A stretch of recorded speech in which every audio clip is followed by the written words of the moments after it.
양육 클래스 성경 개관을 수강하시는 주님의 교회 성도 여러분, 한 주간 동안 주님과 함께 말씀과 함께 평안하게 지내셨습니까? 오늘은 성경 개관 11강 사도행전과 바울 서신을 함께 알아가는 시간을 갖도록 하겠습니다. 바로 강의로 들어가도록 하겠습니다. 슬라이드를 보시면 사도행전, 성령행전이라고 해서 제가 그림을 하나 삽입해 놓았습니다. 이 사도행전은 성령께서 사도들을 통하여 교회를 설립하시고 확장하신 이야기입니다. 이 사도행전은 초기 교회에 충만하게 역사하셨던 성령님의 활동을 소개하고 있는 건데요. 예수님의 승천 이후에 남아있는 제자들, 특히 베드로를 중심으로 교회가 형성되는 과정과 그 교회가 바울을 중심으로 세계로 흩어지는 선교의 과정을 그린 역사서라고 보시면 되겠습니다. 요절인 1장 8절 말씀처럼 성령님의 도우심과 하나님께서 택하신 사람들의 헌신을 통해 복음이 예루살렘에서 시작하여 온 유대와 사마리아와 땅 끝까지 전파되는 과정이 자세히 기록된 이 사도행전. 이 사도행전의 저자는 제가 지난 시간에 누가복음에 관해서 말씀드릴 때 이 누가복음과 사도행전의 저자가 그렇습니다. 누가로서 같다고 말씀을 드렸습니다. 그리고 이 사도행전과 바울 서신을 같이 알아보는 이유가 있습니다. 이 사도행전에 또 다른 별명이 있는데요. 바로 바울 서신의 고향이라는 것입니다. 이 사도행전을 쭉 공부하다가 중간중간에 이 바울 서신에 대한 귀중한 힌트들이 있고요. 그 힌트는 바로 이 서신서, 각 바울 서신의 배경이자 그 서신서를 이해하는 데 있어서 키들이 숨어져 있습니다. 그래서 오늘은 이 사도행전을 살펴봄과 동시에 바울 서신을 함께 알아가는 시간을 갖도록 하겠습니다. 제가 방금 설명드렸던 내용이 이 그림에 있는데요. 유대계 기독교라고 해서 1장부터 12장까지 구분해 놓았고 그 다음 13장부터 28장까지 이방계 기독교라고 해서 이렇게 그림을 그려놨습니다. 우리 다음 그림 슬라이드 보시면서 구조를 살펴보시면서 더 깊이 알아가도록 하겠습니다. 다음 사도행전 구조 개관 그림입니다. 사도들을 통한 교회 설립과 확장 말씀드렸던 부분이죠. 1장 8절이 누구나 다 알고 있는 요절입니다. 사도행전은 총 28장으로 구성되어 있고요. 1장부터 12장까지는 베드로를 중심으로 교회가 세워지고 확장되는 이야기라고 또 예루살렘 중심이라고 말씀드렸습니다. 그래서 별명으로 베드로 행전이라고도 불립니다. 그리고 13장부터 28장까지는 바로 바울 행전이라고 불리지요. 1장부터 12장까지 사도들의 교회, 초기 교회에 대해서 말씀하고 있습니다. 어떻게 설립되고 조직되고 확장되었는지에 대해서 기록이 되어 있고요. 13장부터 이제 드디어 이 선교가 시작이 되지요. 1차 선교, 2차 선교, 3차 선교가 기록되어 있고 마지막은 이제 사도 바울이 예루살렘에서 잡히고 가이사랴에서 구류되며 또 그토록 꿈꿨던 로마에 가서 있었던 이야기를 마지막으로 사도행전은 막을 내리게 됩니다.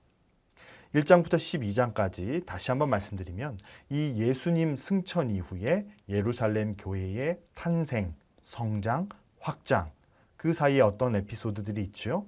스데반 집사님의 순교 또 그로 인한 그 파장이 베드로를 중심으로 기록되어 있습니다. 유대계 기독교에 대해서 언급하고 있고요. 성령 강림 잘 아시죠? 마가의 다락방에 120문도, 120 성도들이 모여서 함께 기도하는 와중에 성령께서 강력하게 임재하시는 그 사건이 일어납니다.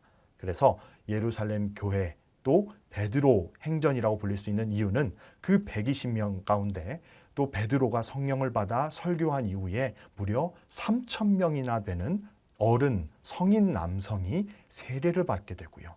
또 그 이후에 더욱더 흥왕하여 5,000명까지 모이는 이 초기 기독교, 초기 교회의 부흥에 관해 언급하고 있습니다. 그래서 예루살렘으로부터 시작돼 방방곡곡 본격적 세계 선교 시대가 열리는 것이 바로 1장에서 12장까지의 내용이라고 요약해 볼 수 있습니다. 자, 주요 내용, 세부적인 내용을 한번 더 보실까요? 1장에 보면 증인이 된 제자들, 이제 예수님께서 승천하신 이후에 유언과 같이 마지막으로 말씀하셨던 부분을 실천하기 위해 증인이 된 제자들에 대해서 언급하고 있습니다. 조직정비라고 해놨는데요. 바로 이 조직정비는 가룟유다, 가슴 아픈 예수님의 제자 이 가룟유다 대신 이제 마띠아를 선출함으로써 다시금 12제자로서 이 예수님께서 허락하여 주신, 예수님께서 부탁하신 또 명령하신 그 사명에 합당하게 교회 제도를 정비하고 이제 복음 전파를 하기 위해 준비하는 것입니다. 2장에 오순절 성령 강림 말씀드렸습니다. 3장에서 5장까지는 이제 변화된 제자들, 그 전까지 예수님을 배반하고 부인하고 의심했던 제자들이 이제 성령 강림을 통하여서 다시금 힘을 얻고 변화된 모습들을 보이고 있습니다. 대표적인 것이 바로 베드로인데요. 베드로와 요한의 치유 사역, 성전 미문에 나면서부터 걷지 못했던 그 장애인을 치유함으로써 그 치유 사역과 복음 전파 사역이 3장에서 5장까지 자세히 기록되어 있습니다. 6장부터 8장까지는 7집사 선출과 스데반 집사님의 순교에 관해서 언급하고 있죠. 이 스데반 집사님이 순교하시기 전에 그 설교는 이 사도행전에 있어서 매우 중요한 위치를 차지하고 있습니다. 구약에서부터 이 예수님만이 유일한 우리의 구세주시라는 것을, 복음의 정수를 우리 스데반 집사님께서 잘 설교하신 이후에 순교하시는 그 7장을 자세히 보시면 좋겠습니다. 9장부터 12장까지는 이제 청년 사울의 회심과 고넬료 사건, 그리고 야고보 사도의 순교가 기록되어 있습니다. 특별히 이 백부장 고넬료 사건 잘 아시지요? 하나님이 거룩하다, 하나님이 깨끗하다라고 한 것을 네가 더럽다고 하지 말라. 즉 이것은 이방인 선교에 대한 것의 비유입니다. 그래서 이방 선교 시대가 열리는 결정적인 계기가 되기도 하죠. 다음 슬라이드 보시면 이제 13장에서 28장까지의 내용에 관해서 말씀드리겠습니다. 이 스데반 집사님의 순교 이후 그 파장으로 흩어진 사람들이 개척한 수리아 안디옥 교회가 베이스 캠프가 되어서 진행되는 이 바울의 1차, 2차, 3차 선교 여행과 로마 감옥행까지의 내용이 13장부터 28장까지에 담겨져 있습니다. 이방계 기독교라고 되어 있죠. 이 유대교와 기독교의 공식적 결별이 일어납니다. 그것이 바로 15장에 있는 예루살렘 공의회라는 것을 통해서 이제 유대교와 기독교가 구별되게 됩니다. 그리고 성령 강림 10장에 있는 내용이 중요한데요. 바로 가이사랴, 베드로가 환상을 보고 보자기 같은 그릇이 하늘에서 내려오면서 하나님께서 음성으로 하나님께서 깨끗하게 하신 것을 네가 속되다 하지 말라라는 이 말씀, 이방인 선교를 비유해서 말씀하신 것이지요. 그래서 비로소 이제 이방인들을 향한 선교, 복음 전파의 시대가 열리게 됩니다. 그래서 바울 행전이라고도 불릴 수 있는 1차, 2차, 3차 선교 여행이 시작되는 것이죠. 다음 도표로 보는 이 바울의 선교 및 서신 기록에 대해서 제가 정리해서 이렇게 도표로 만들어 보았는데요. 한번 쭉 눈으로 보시겠습니까? 강의에서는 일일이 시간의 제약이 있어서 다 말씀드릴 수는 없지만 이후에 강의 내용에 중간중간 들어갈 것인데요. 한번 먼저 쑥 보시면서 이 도표를 틀로 잡아주시면 좋겠습니다. 어떤 사건이 있었고 바울이 어떤 루트를 통해서 여행하는 과정 가운데 어떤 서신서를 어느 때에 어느 곳에서 기록했는지에 대해 자세히 담겨져 있습니다. 한번 시간을 내셔서 스탑 버튼을 누르시고 보시면 좋겠습니다. 다음은 사도 바울 선교 여행 지도를 제가 담아놨는데요. 이렇게 1차, 2차, 3차 로마 여행로까지 겹쳐서 보다 보니까 굉장히 이 선들이 복잡해서 구별해서 보기가 힘드시지요. 하지만 걱정하시지 않으셔도 좋습니다. 제가 이 바울이 선교를 통해서 거쳐갔던 이 지역들을 제가 따로 이렇게 정리를 해놨는데요. 그 다음 이 요약된 것, 바울의 선교여행 요약된 부분을 보시기 전에 중요한 점이 있습니다. 이 바울의 선교여행 요약 루트와 사도행전을 함께 볼 때 중요한 점이 있죠. 바로 빌립보, 데살로니가, 고린도, 갈라디아 지역 등등 이 바울 서신과 같은 이름의 지역을 더욱더 주목해서 보시기 바랍니다. 사도행전을 읽으실 때도 마찬가지인데요. 1차, 2차, 3차 이 선교여행 부분을 끊어서 따로 보시면 참 좋을 것입니다. 예를 들어서 이 바울 서신과 같은 지역명에 형광펜으로 사도행전 부분에 하이라이트한 이후에 그 지역, 그 교회에 관한 에피소드를 사도행전에서 읽은 후에 정리하시고 그 서신서로 넘어가시면 그 이해의 폭이 더욱더 깊어지고 넓어지실 것입니다. 자, 그럼 아래 바울의 선교 여행 요약에 대해서 한번 보시겠습니다. 바울의 1차 선교 여행이 사도행전 몇 장 몇 절부터 어디까지 기록되어 있고요. 어느 도시를 거쳐왔는지 자세히 기록해 놨습니다. 다시 한번 말씀드립니다. 바울 서신과 같은 지역명 형광펜으로 하이라이트 해주시면 더 좋겠습니다. 바울 2차 선교 여행에 관해서도 마찬가지고요. 이제 여기서부터는 서신서 기록이 들어갑니다. 3차 선교 여행도 마찬가지고요. 그 이후에 마지막 로마 여행까지 이렇게 도시를 한번 쭉 읽어보시면 도움이 되시겠습니다. 다음 슬라이드 보시면 이제 바울의 1차, 2차, 3차 선교 여행별로 사도행전의 흐름을 말씀드리면서 동시에 2차 선교 때부터 기록했던 바울 서신을 함께 알아가 보도록 하겠습니다. 먼저 바울의 1차 선교 여행입니다. 사도행전 13장 1절부터 15장 35절까지 기록되어 있는 부분인데요. 이 안디옥 교회의 파송을 받아 바울과 바나바가 소아시아 지역을 중심으로 행한 선교 여행을 1차 선교 여행이라고 합니다. 선교 여행을 마치고 바울과 바나바가 안디옥으로 돌아온 이후 기독교사에서 매우 중요한 한 회의가 열리는데요. 아까 말씀드렸죠? 15장에 기록되어 있다고 말씀드렸습니다. 뭐였죠? 맞습니다. 예루살렘 공의회입니다. 이 회의에서 초기 교회는 이 유대교와의 분리를 선언하고 율법이 아니라 예수 그리스도를 믿는 믿음으로 구원이 이루어짐을 선포했습니다. 다음 슬라이드 보시겠습니다. 바울의 2차 선교 여행입니다. 15장 36절, 사도행전이겠죠. 15장 36절에서 18장 22절까지에 기록되어 있습니다. 이 바울의 2차 선교 여행은 1차에서와 마찬가지로 안디옥에서 시작되었습니다. 그리고 약 3년 정도의 시간이 걸렸습니다. 이번 이 선교 여행을 통해서 바울은 아시아에서 무려 유럽까지 복음을 전할 수 있게 됩니다. 한편 바울은 2차 선교 여행 중 고린도에 머물렀던 기간에 드디어 첫 번째 바울 서신서인 데살로니가 전서와 후서를 기록했습니다. 그러면 여기서 바로 데살로니가 전서와 후서를 살펴보도록 하겠습니다. 먼저 데살로니가 전서 보실까요? 이 데살로니가는 바울이 복음을 전하다가 유대인들의 위협으로 쫓겨나야 했던 곳입니다. 하지만 그곳에 복음의 씨앗이 뿌리를 내려 바울이 머물렀던 그 짧은 3주 만에 무려 교회가 세워졌습니다. 당시 이 초기 교회는 승천하시면서 다시 오시겠다고 하셨던 이 예수님의 말씀을 붙들고 복음 전파에 더욱 긴박감을 가지고 있었습니다.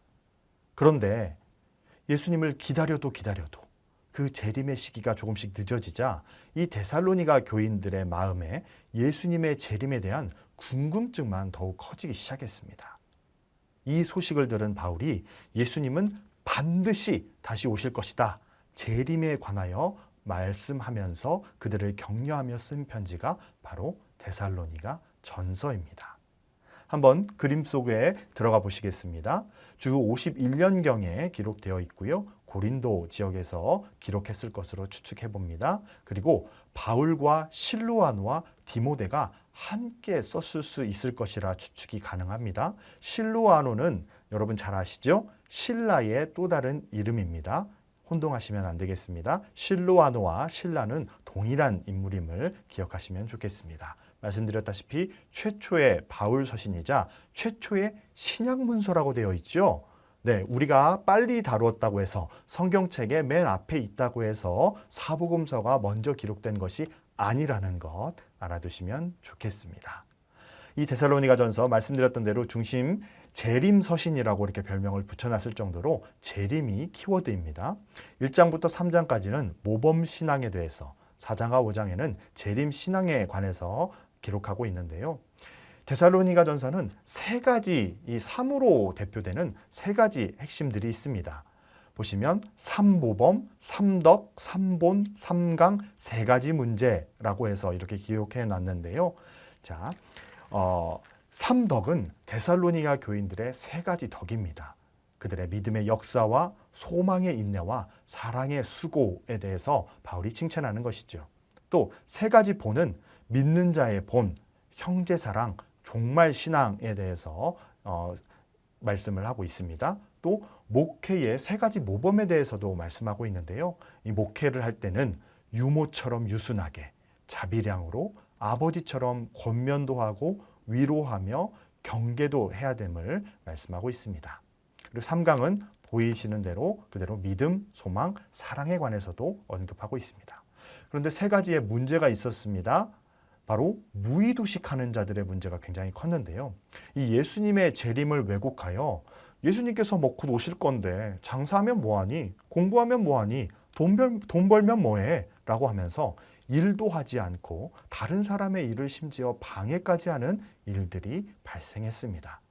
데살로니가 전서만으로는 해결되지 않았을 것으로 추측하는 이유가 바로 바울이 데살로니가 후서에 이 부분에 있어서 더욱더 집중적으로 기록하고 있기 때문입니다.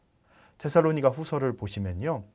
주 52년 바로 데살로니가 전서를 쓴 이후에 썼을 것으로 추측이 되는데요.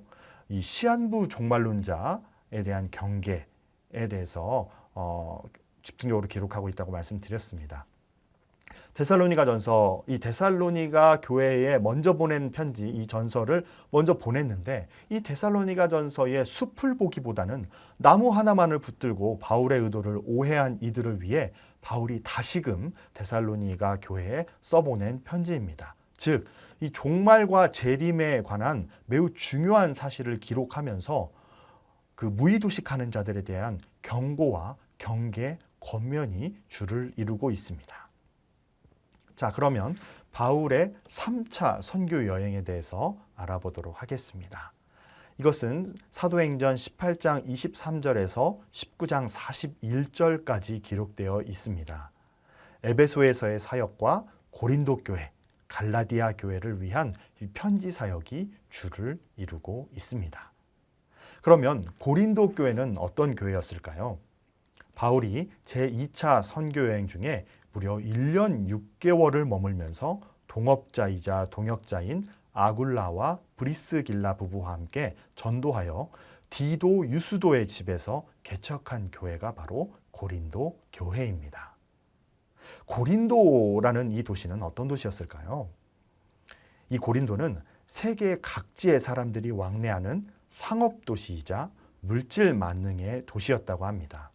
또한 성도덕의 문란으로 음행이 난무하여 극도로 타락했던 도시인데요. 오죽했으면 당시의 사람들이 코린티아 조마라고 해서 고린도 사람과 같다라고 이렇게 이야기한다면 그 사람은 성적으로 문란하며 물질 만능에 찌들은 사람으로 이렇게 표현을 했다고 합니다.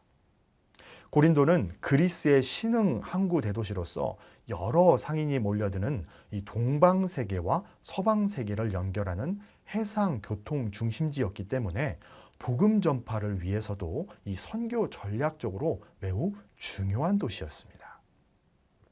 바울의 선교 여행의 특징에 관해서 한번 보시면요.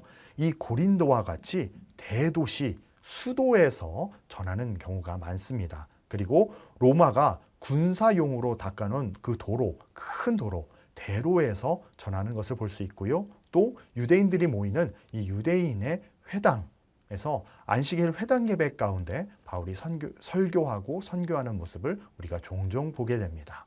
시리아에서는 안디옥, 소아시아에서는 에베소, 이 헬라, 그리스에서는 고린도를 택해서 장기간 머물렀음을 우리는 사도행전을 통해서 잘 알 수 있습니다.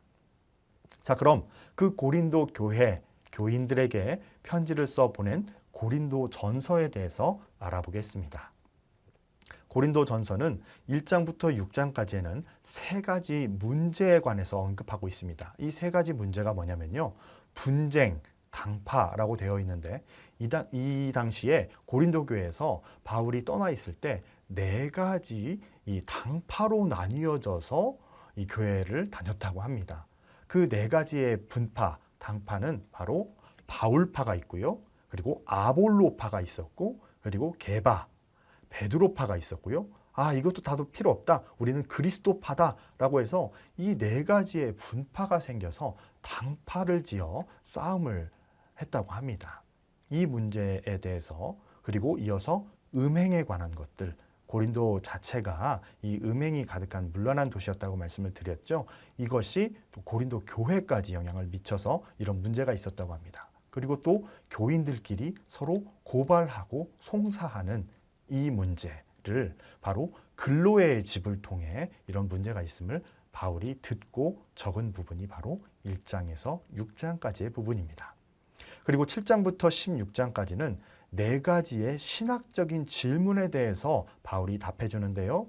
이 중간자적인 역할, 즉 고린도 교인들이 이 네 가지 신학적 문제에 대해서 의문을 가지고 있었던 것을 스데바나, 부드나도, 아가이고라고 하는 사람들이 에베소에 있는 바울에게 묻고 그 답을 받아간 부분이 바로 이 7장에서 16장까지에 기록되어 있습니다. 그 신학적인 네 가지 질문은 뭐였냐면요. 첫 번째로 성.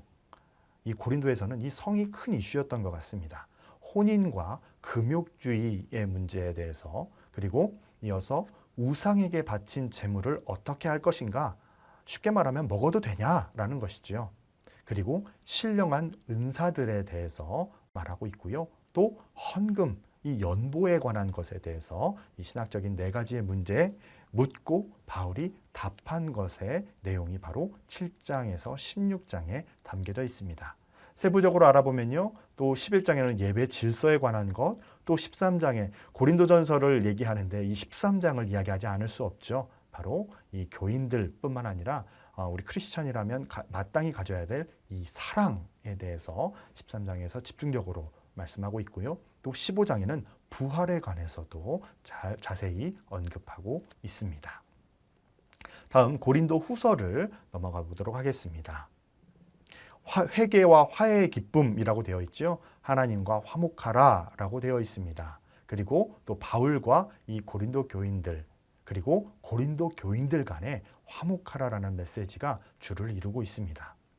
고린도전서를 써 보내놓고 공동체가 화합하게 되었다는 좋은 소식을 기다리던 바울에게 먼저 들려온 것은 그 문제가 해결되거나 화해하거나 화목하게 되었다고 하기는커녕 오히려 공동체 안에 바울의 사도성에 대해 의문을 제기하고 바울을 공격하는 사람들이 생겼다는 가슴 아픈 소식을 듣게 됩니다. 바울은 자신의 사도성이 의심받는 것은 곧 자신이 전한 복음에까지 영향을 미칠 수 있기 때문에 자신이 사도인 것과 자신이 그동안 복음을 전하며 받아온 고난에 대해서 담백하고도 솔직하게 10장과 13장, 10장부터 13장까지 이 내용을 통해 고백하고 있습니다. 그래서 이 10장에서 13장까지 먼저 썼고요. 그 이후에 그래도 고린도 교인들이 화해하고 화목하고 그리고 또 그 고린도전서를 받고 난 이후에 악행을 회개하고 화해했다라고 하는 이 소식이 들려서 고린도 교인들에게 감사와 기쁨의 마음을 표하면서 그렇게 화해하고 항상 화목하게 함께 지내는 것이 교회다라고 한 부분이 바로 1장부터 9장에 수록되어 있습니다. 다음 슬라이드 보시면요. 이제 갈라디아서, 사실은 이 성경학자들, 신학자들 사이에서 바울 서신 중 가장 기록 연대와 장소가 분분한 것이 바로 갈라디아서입니다. 저는 이 고린도 전후서 이후에 갈라디아서를 기록했다는 학자의 서를 택해서 이 순서로 말씀을 드립니다. 이 갈라디아서는 마게도냐 지역이죠. 마게도냐 지역, 오늘날로 말하면 유럽입니다. 유럽 지역에서 썼을 것으로 추측하고요. 그 다음에 바울이 쓴 서신, 그리고 교리 서신이자 회람 서신입니다. 여러분, 갈라디아는 도시가 아닙니다. 우리나라로 대입해보자면 도와 같은 의미인데요. 시가 아니라 도라는 의미입니다. 즉, 이 하나의 시보다 더 넓은 지역을 이 갈라디아라고 얘기를 한 것입니다. 그래서 회람서신, 그 갈라디아 지역에 세워진 교회들이 돌려볼 수 있도록 보낸 것, 그리고 실제로 그렇게 돌려본 서신을 회람서신이라고 하는데요. 이 갈라디아서가 바로 회람서신이고요. 엔푸뉴마티 서신이라고 되어 있습니다. 헬라어인데요. 바로 성령 안에, N이 영어의 in과 같습니다. 무엇 안에. 그리고 푸뉴마티는 사실 푸뉴마라고 했을 때 성령을 의미합니다. 즉 성령 안에서를 강조한 서신이 바로 갈라디아서입니다. 그리고 친필 서신임을 알 수 있는 것이 6장 11절에 기록되어 있죠. 이 그림을 조금 더 보실까요? 자유의 서신, 자유대헌장이라고 되어 있습니다. 그리고 구원교리가 1장부터 4장까지 이 칭의, 잘 아시죠? 이신칭의, 바울에게 있어서 매우 중요한 신학의 기본이자 근간이라고 볼 수 있습니다. 로마서와 갈라디아서에 이 이신칭의에 대한 설명이 자세히 기록되어 있다는 것 기억해 두시면 좋겠습니다. 그리고 갈라디아서 5장에서 6장까지에는 실천윤리, 자유에 대해서 말씀함과 동시에 아까 말씀드렸던 엔푸뉴마티, 성령 안에서 어떻게 행해야 될지, 성령 안에서 어떤 자유를 누릴 수 있는지에 대해서 자세히 기록하고 있습니다.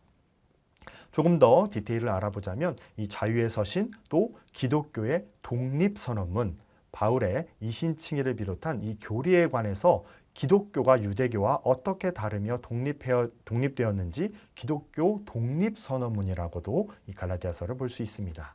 의인은 믿음으로 말미암아 살리라는 이신칭의, 그리고 바울의 복음과 사도권의 독자성을 고린도후서와 비슷하게 변증하고 있습니다. 구조 및 내용 구성에 대해서 아까 말씀을 드렸죠. 바울 자신이 전한 복음의 진실성과 정통성을 강조하기 위해 자신의 사도권을 변증하는 변론편이 1, 2장과 3, 4장에 나와 있는데요. 이 바울의 독자적 사도권 및 복음 변호가 먼저 1, 2장에 나오고, 이어서 이신득이 그 복음을 논증하는 교리편이 3, 4장에 기록되어 있으며, 마지막으로 성령을 통한 그리스도인의 자유, 새 생활 등을 강조하는 실천편이 5, 6장에 기록되어 있습니다. 그럼 갈라디아 교회, 이 갈라디아서를 이렇게 회람한 갈라디아 지역의 교회들은 어떤 교회들일까요? 바로 바울이 1차 선교 여행 때 개척하고 2, 3차 여행 때 재방문하여 사역했던 곳들입니다. 사도 바울을 천사와 같이, 그리스도 예수와 같이 영접하고 할 수만 있으면 바울을 위하여 눈이라도 빼어줄 것 같은 교회라고 바울이 고백하고 있죠. 그러나 유대주의 또는 율법주의 거짓 교사들에 의해 미혹받아 바울의 사도성과 바울이 전한 복음의 정당성 또는 정통성을 의심하기도 했습니다. 특히 바울이 전한 바른 복음, 믿음으로 의롭다함을 얻는다는 것을 부정하고 유대 율법주의자들이 전하는 다른 복음, 즉 할례를 받고 율법을 지키는 행위로 의롭다함을 얻는다는 것을 받아들여서 매우 위험한 상황에 빠져 있었습니다. 이 화가 난 바울은 갈라디아서를 기록하여 갈라디아 지역에 있는 여러 교회들에게 이 서신을 보냈던 것입니다. 특징에 대해서 유대주의자들을 논박하는 조직적 교리 서신입니다.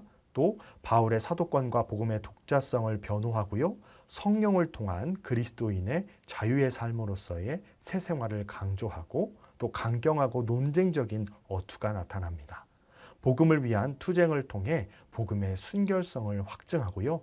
바울 자신의 사도권과 복음의 독자성 변증을 위해 바울의 개인적 경험을 담은 자서전적 일화를 5가지나 서술하고 있습니다. 제가 갈라디아서와 로마서를 이제 다른 서신서들보다 좀 더 분량을 많이 잡았는데요. 제가 헬라어로 완독한 유일한 두 서신이 바로 이 로마서와 갈라디아서인데요. 정말 읽으면 읽을수록 그 안에 은혜와 또 기독교인으로서의 뭐랄까요? 그런 정체성, 우리가 나아가야 할 방향에 대해서 정말 자세하게 그리고 은혜롭게 기록한 두 서신이 로마서와 갈라디아서이기 때문에 여러분께서 꼭 정독하시면 좋겠고, 혹시 가능하신 분들이라면 영어나 원어로, 헬라어 원어로도 읽어보시면 정말 큰 유익이 있을 것으로 제가 확신합니다. 자, 이제 로마서를 알아보도록 하겠습니다. 로마서에는 특별히 두 개의 그림이 담겨져 있죠. 바울 서신서들 중에서 가장 논리적이고 체계적으로 복음이 무엇인가를 논증한 서신이 바로 로마서입니다. 기록, 배경 및 목적이라고 되어 있는데요. 이 바울의 제3차 고린도 방문 중 3개월간의 겨울나기를 하며 로마서를 기록 및 발송했습니다. 사도들로부터 직접 체계적인 가르침을 받아본 적이 없는 로마 교회에 하나님의 구원의 기본 구조를 설명하고 전체적인 하나님의 구원 계획 속에서 유대인과 이방인들이 갖는 관계를 설명하기 위해 로마서를 기록했습니다. 또한 서바나, 오늘날의 스페인이지요. 당시에 땅끝으로 여겨졌던 이 서바나 선교 계획과 관련하여 그 전에 있게 될 로마 방문을 미리 준비하기 위해 기록하기도 했고요. 마지막으로 로마 교회 성도들에게 그들이 이미 아는 복음을 재인식시키기 위해 변증하기 위해 쓴 글이 바로 이 로마서입니다. 구조를 보시면 믿음으로 받는 구원, 아까 말씀드렸죠. 갈라디아서와 로마서의 이 이신칭의가 가장 잘 설명되어 있다고 말씀을 드렸습니다. 로마서는 총 16장으로서 1장부터 11장까지는 구원 교리에 관해서, 또 12장부터 16장까지는 이 실천 윤리에 대해서 기록하고 있습니다. 여러분 이후에 바울 서신을 쭉 공부해 보시면 바울 서신 13권에 공통적으로 드러나는 부분이 있습니다. 바로 앞에는 복음과 이 어떤 교리에 관한 설명이 있다면 후반부에는 그렇다면 그 복음을 그리고 그 교리를 그 교회의 사정에 맞게 어떻게 실천할 것인가에 대한 실천 윤리가 또 실천 방법에 대해서 기록하고 있다는 이 구조를 머릿속에 틀로 가지고 계시면 통독하실 때 훨씬 더 눈에 잘 들어오실 것입니다. 내용 구성 방금 크게 말씀드렸는데요. 전반부 1장부터 11장까지 중에서 이 1장부터 8장에는 서술 형식의 교리편이 기록되어 있고 이신득이 구원 교리가 기록되어 있습니다. 칭의와 자유, 이스라엘의 구원 문제는 이어서 9장부터 11장까지에 기록되어 있습니다. 그래서 은혜로 택하심을 따라 남은 자를 구원하실 것이다 라고 하는 내용이 바로 9장부터 11장까지, 즉 유대인을 버린 것이 아니라는 것이죠. 여러분 잘 아시다시피 바울도 유대인입니다. 이방인이 아니죠. 유대인인데 이방인들을 향한 선교를 하는 사람입니다. 따라서 자신이 구원받지 못한다는 생각이 든다면 선교를 할 이유가 없겠죠. 그래서 이 유대인들이 그러면 우리는 구원받지 못하는 것이냐? 그렇지 않다. 예수 그리스도를 믿고 끝까지 그 복음을 지키며 남아있는 자들 역시 구원하실 것이다 라고 하는 부분이 바로 9장부터 11장까지에 기록되어 있습니다. 후반부 12장부터 16장까지는 이 명령 형식의 실천편이 기록되어 있는데요. 그리스도인들의 실천 윤리, 그리고 또 16장에 개인 문안적 성격의 불호까지 포함해서 로마서는 총 16장으로 기록되어 있습니다. 그리고 세 가지의 찬가, 이 찬가는 찬송시, 찬송가라고 볼 수 있는데요. 이것을 통해서 큰 대주제를 마무리해 가는 것을 볼 수 있습니다. 두 번째 그림에 나와 있죠. 8장이 끝나고 나서는 사랑의 찬가, 그리고 11장 마지막에는 지혜의 찬가, 그리고 맨 마지막 부분에 계시의 찬가, 즉 바울은 하나님의 절대적 사랑, 지혜, 계시를 찬양하면서 로마서의 각 큰 대단락을 마무리하면서 주제를 전환하는 이 문학가적인 면모까지 잘 보여주고 있습니다. 자, 로마서까지 봤고요. 자, 이제는 3차 선교 여행이 끝난 이후에 바울이 예루살렘에서 체포되고 가이사랴에서 구류로 2년 동안을 보내게 되죠. 그리고 그토록 바라던 로마에 갔지만 결국 또 투옥하는 그러한 내용들이 19장 1절부터 끝절인 28장 31절까지에 있는 내용에 대해서 알아보도록 하겠습니다. 예루살렘에서 붙잡힌 바울은 이 가이사랴에서 2년을 보낸 후 비록 죄수의 몸이지만 가고 싶던 로마를 향해 드디어 떠나게 됩니다.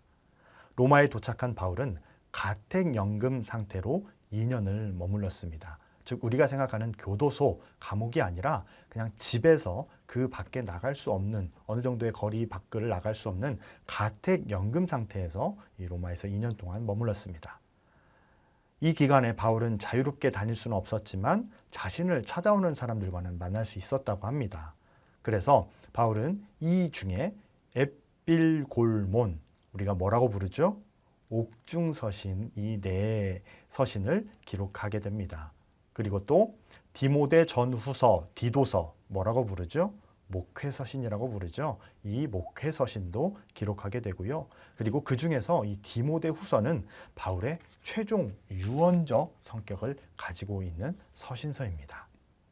자, 그럼 이 서신서들에 대해서 알아보도록 하겠습니다.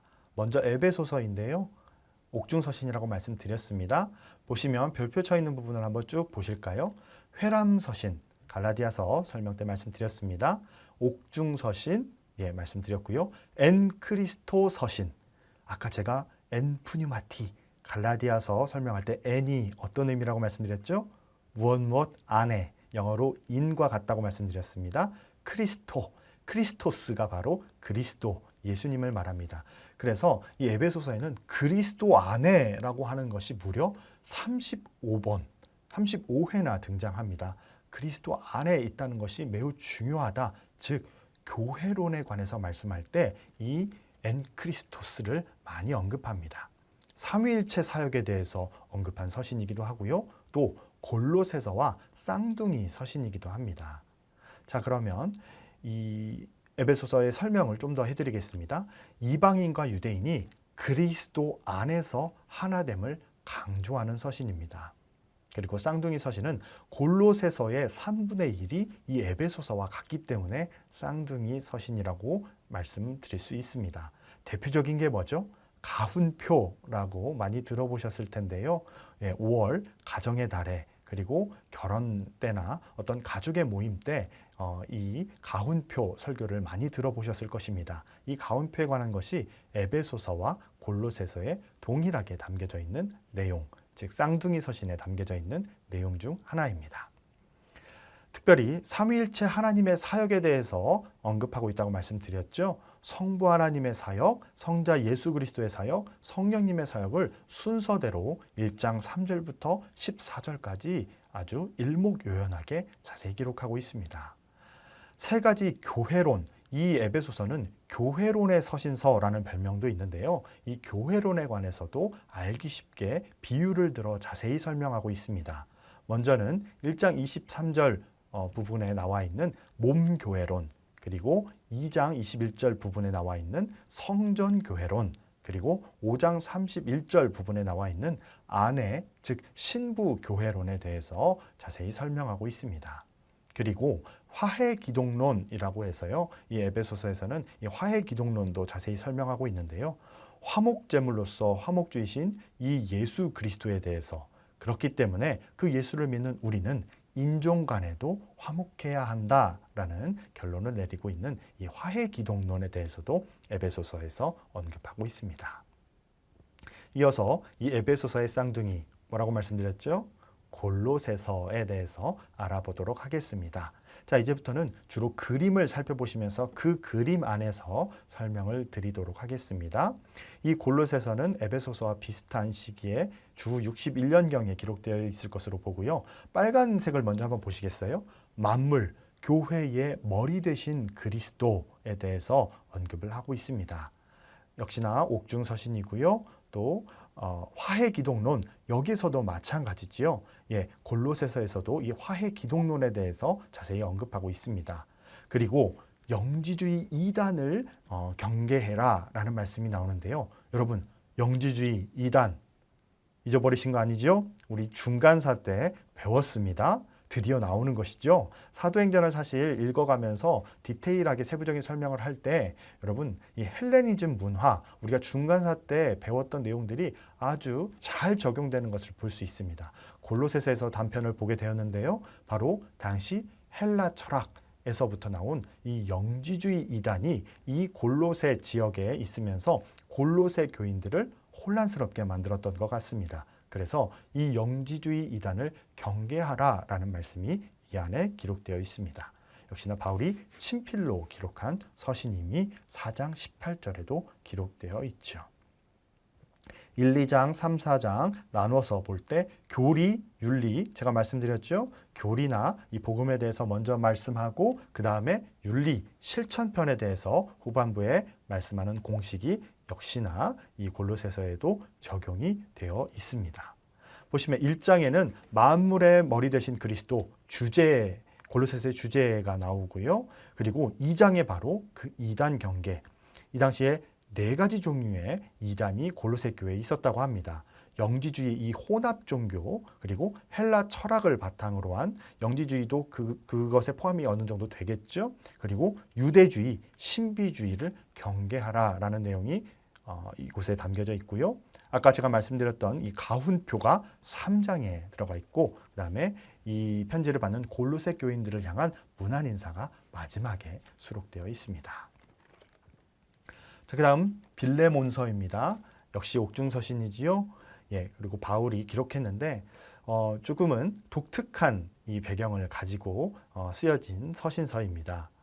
그 이름의 뜻에 맞게 하나님의 사랑을 간직한 자 빌레몬. 여러분, 여호와의 사랑을 입은 자, 구약에서 누구의 별명이었죠? 누구의 또 다른 이름이었죠?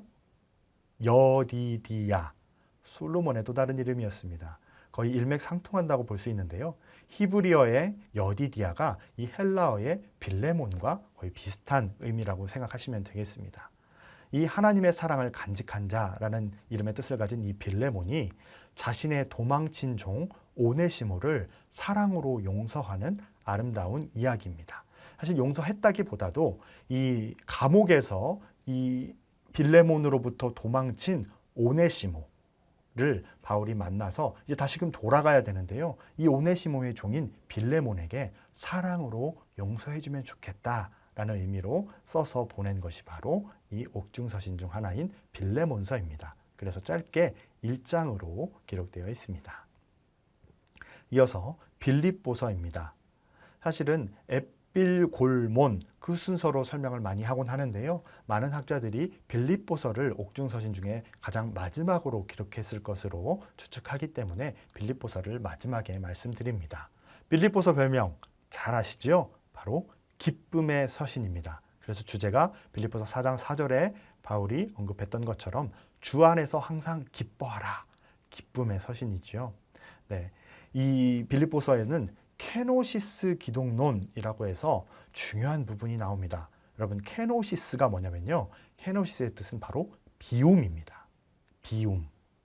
이 케노시스, 비움의 기독론 2장 6절에서 11절. 벌써 2장 6절, 7절 하면 성경을 많이 보시고 또 암송하셨던 분들은 잘 아실 것입니다. 그는 근본 하나님의 본체시나로 시작되는 우리가 노래로 만들어서도 잘 암송하고 있는 구절이지요. 그만큼 이 부분이 매우 중요한 요절입니다.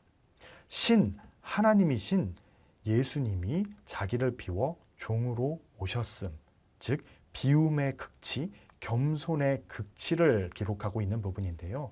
이 부분은 바로 초대교회 그리스도의 찬가, 찬송가로 불리기도 했던 부분입니다. 빌립보서의 중심 주제들에 대해서 알아보면요. 먼저 환경을 초월한 기쁨의 신앙, 빌립보서 전체의 주제이기도 합니다. 그리고 고난 중에 복음의 진전이 있었음, 즉 바울은 지금 감옥에 있죠. 그럼에도 불구하고 바울이 이 복음을 전하면서 감옥에 갇혔다라는 이야기가 돌고 그 복음이 무엇인가라고 하면서 오히려 복음이 진일보하고 더욱더 확장되어 전파되었다는 이 기쁜 소식, 이것이 바로 빌립보서의 또 다른 주제입니다. 또한 그리스도를 위한 초월적 생사관에 대해서 기록하고 있습니다. 유명한 구절 뭐죠? 살든지 죽든지 내 몸에서 그리스도가 존귀하게 되려 하나니. 그리고 모범적 신앙을 제시하고 있습니다. 그래서 나를 본받으라 라고 아주 담대하게 선포하죠. 또 바울의 그리스도를 향한 열망이 얼마나 뜨거운지 알 수 있습니다. 유명한 구절 뭐죠? 나는 예수 그리스도를 아는 고상한 지식 외에는 무엇으로요? 배설물로 여긴다 라고 하면서 이 그리스도를 향한 열망, 복음을 향한 열망에 대해서 표현하고 있습니다. 그리고 하늘 시민권을 가진 하늘 시민으로서의 삶을 강조하고 있습니다. 시민권 잘 아시죠? 또 주 안에서의 사랑의 교제 및 동역 모델을 제시하고 있습니다. 이 빌립보 성도들이 바울을 기뻐했고요. 바울이 빌립보 성도들을 기뻐했습니다. 바울이 힘들 때 이 빌립보 성도들이 연보를 걷어서 이렇게 도와주기도 했고요. 또 이들을 생각하면 바울이 단순히 자신을 지원해 준 것뿐만 아니라 이들의 모습이 참 그리스도인의 모습으로서 사랑과 기쁨이 가득했기 때문에 이들을 칭찬하는 것을 볼 수 있습니다.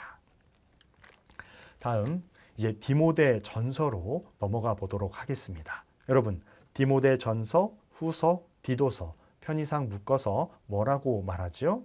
아까 말씀드렸죠? 목회 서신입니다. 이 디모데 전서 역시 매우 중요한 서신서인데요. 먼저 빨간색 주제를 보시면 바른 교훈을 가르치라. 네, 이게 주제일 수밖에 없습니다. 바울이 누구에게 전한 편지일까요? 네, 사랑하는 아들과 같았던 이 디모데에게 목회에 있어서 어떠한 부분, 어떠한 것이 중요한지를 알려주는 목회 서신이기 때문에 이 부분에 있어서 응축된 것이 바로 디모데 전서입니다. 그래서 바른 교훈, 목회자로서 바른 교훈을 가르치라가 이 디모데 전서의 주제라고 볼 수 있습니다. 별표 표시된 것을 한번 보실까요?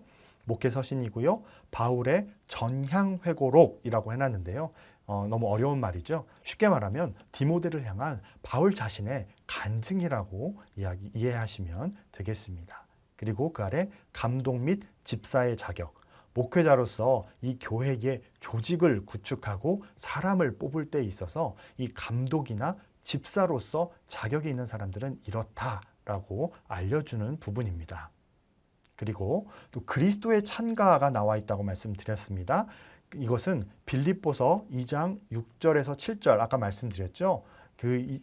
케노시스 비움의 기독론에 대해서 말씀드린 것처럼 이 초대교회의 그리스도의 또 다른 찬가였습니다. 즉 찬송가라고 이해하시면 좋겠습니다.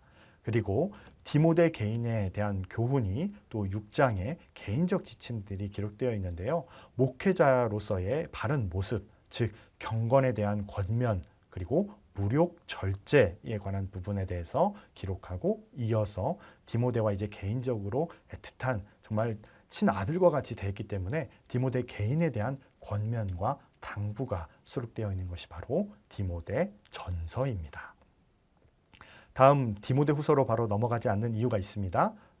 디모데 후서는 가장 마지막에 기록되어 있을 것으로 추측되기 때문에 우리 디도서를 먼저 공부해보고 디모데 후서로 넘어가도록 하겠습니다. 디도, 말 그대로 디도라는 목회자에게 전한, 또 다른 목회자에게 전한 바울의 서신입니다. 비슷하겠죠? 그래서 주제가 디모데 전서와 거의 비슷합니다. 바른 교훈에 합당한 것을 말하라 라고 하는 것이 주제라고 볼 수 있습니다. 여기에서도 마찬가지입니다. 바로 이 그레데 지역의 목회자였던 디모데는 에베소 지역의 목사님이었죠. 목회자였죠. 그리고 이 디도는 그레데의 목회자였습니다. 그래서 이 장로 및 감독의 자격이라고 되어 있는데요. 디모데와 마찬가지로 교회의 조직을 마련하고 또 행정적인 것을 알려주는 게 있어서 장로 및 감독의 자격에 대해서 알려주고 있고 또 실천적 무신론자를 경계하라라는 내용을 또 기록하고 있습니다. 자, 그러면 이단 경계까지 포함해서요. 디도서의 4가지 주제를 한번 살펴보겠습니다. 첫 번째로는 이 열악한 환경에서 목회하는 디도에 대한 이 목회자 격려가 기록되어 있고요. 또 영지주의 및 유대주의적 율법주의 이단을 척결하는 것, 즉 이단에 대해서 어떻게 대처하는지에 대해서 자세히 기록하고 있습니다. 그리고 말씀드렸던 교회 조직과 질서 확립, 교회 행정 지침에 대해서 말하고 있고요. 또 성도 및 교회 지도자의 모범적인 삶, 즉 크리스천으로서의 성도로서의 생활 교육 지침이 이 디도서에 수록되어 있다고 보시면 되겠습니다. 자, 이제 마지막입니다. 디모데후서 가장 마지막에 기록되었는데요. 이름 그 자체로 디모데후서이기 때문에 누구에게 전했을까요? 디모데에게 전한 마지막 편지인데 이 마지막 편지다 보니까 유언적 성격이 담겨져 있습니다. 이 바울의 목회 서신이고요. 별표 친 것을 한번 보시겠습니다. 바울의 마지막 서신이고 바울의 순교, 이 돌아가는 것을 보니 순교 당할 것 같다라는 바울이 예감을 했던 것 같습니다. 그래서 그 순교 암시에 관한 부분이 있고요. 또 말세 인간 타락상 바울의 언명이 기록되어 있습니다. 한번 세세하게 알아보겠습니다. 먼저 1장부터 3장까지는 다른 서신서와 마찬가지로 목회 지침, 이 방법, 이것에 대해서 나와 있고요. 마지막 언명에 대해서 4장에서 이제 개인적인 부분에 대해서 언급을 하고 있습니다. 자, 군사, 경기자, 농부, 그릇, 이 네 가지 비유를 통해서 복음 전도자, 주의 종에 대한 것을 잘 알려주고 있는데 이것이 바로 2장에 기록되어 있습니다. 그에 앞서서 1장에는 디모데가 어떤 믿음을 가지고 있는지에 대해서도 말하고 있지요. 여기에 그 유명한 외할머니와 어머니가 이곳에 기록되어 있습니다. 자, 그리고 바울의 언명이라고 해서 이 4장의 마지막 언명이라고 되어 있는데요. 항상 말씀을 전파하고 모든 일에 신중하며 전도자로서의 직무를 다하라 라고 하는 이 바울의 선배 목사님으로서의 마지막 언명이 기록되어 있습니다. 제가 아까 바울의 순교 암시라고 말씀을 드렸는데요. 거기에 보시면 전제와 같이라고 가로쳐서 기록되어 있습니다. 여러분, 전제가 무엇이죠? 구약 성경을 자세히 연구하시고 통독하신 분이라면 아시겠지만 이 전제라는 것은 포도주를 따르는 그 제사를 의미합니다. 제사의 방법 중 하나죠.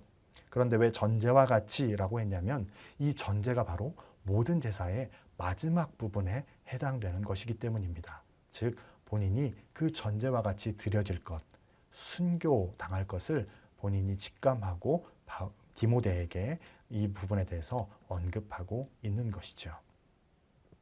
여러분, 디모데 후서까지 다 알아봤습니다. 사도행전을 읽어가면서 바로 서신서를 또 읽어가면서 개관과 통독을 함께하면 참 좋겠는데요. 개관 시간이기 때문에 이렇게 빠르게 사도행전의 굵직한 부분을 말씀드리면서 서신서로 이렇게 서신서 설명을 하는 방식으로 진행을 했습니다. 여러분 어떠셨나요? 참 부족한 부분이 많이 없지 않을 것인데요. 그래도 이렇게 개관으로서 먼저 틀을 잡고 또 더 깊이 연구해 보시고 통독하시면 굉장히 큰 도움이 되실 것입니다. 다메섹 도상에서 주님을 만난 바울, 삼층천을 오르내리며 영원한 하나님 나라를 보았던 바울.